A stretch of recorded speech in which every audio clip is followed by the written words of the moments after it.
Have you ever tried to create a voice-activated bot only to get stuck on a technical detail?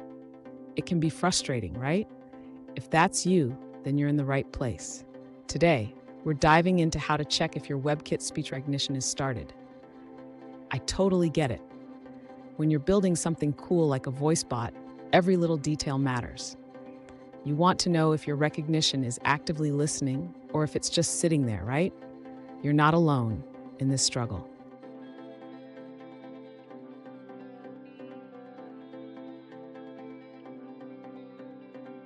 Here's the specific question we're addressing today.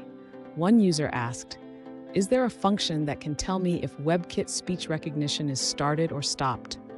They want to know if there's a simple way to check the status of their recognition instance. Sound familiar? Let's explore this together. So, what's the deal with WebKit speech recognition? It's a powerful tool for voice recognition, but it doesn't come with a built-in method to check its status. This can leave developers scratching their heads, but don't worry, we'll figure it out together. And stick around. I have a handy workaround for you at the end that will make your coding life a lot easier. To determine if the WebKit speech recognition is currently active, the user can utilize the onStart and oneEnd event handlers. These handlers will help track the state of the recognition. Next, the user can create a variable to store the state of the recognition.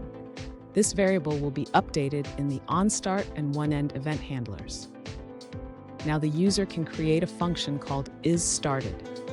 This function will return the value of the isRecognitionActive variable, indicating whether recognition is currently active. Finally, the user can test the isStarted function by calling it after starting and stopping the recognition. This will confirm that it works as intended. Fun fact, the first speech recognition systems were developed in the 1950s and could only recognize digits. Now we can have full conversations with our devices. Technology has come a long way. Now let's look at the answers provided by other users.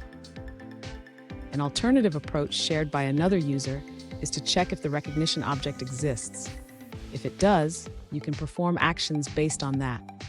This method allows you to determine if WebKit speech recognition has started or stopped. Here's the workaround I promised. By using a simple variable and a function, you can easily track the status of your WebKit speech recognition instance. This will save you time and headaches in your coding journey. And there you have it. You now have a simple way to check if your WebKit speech recognition is started or stopped.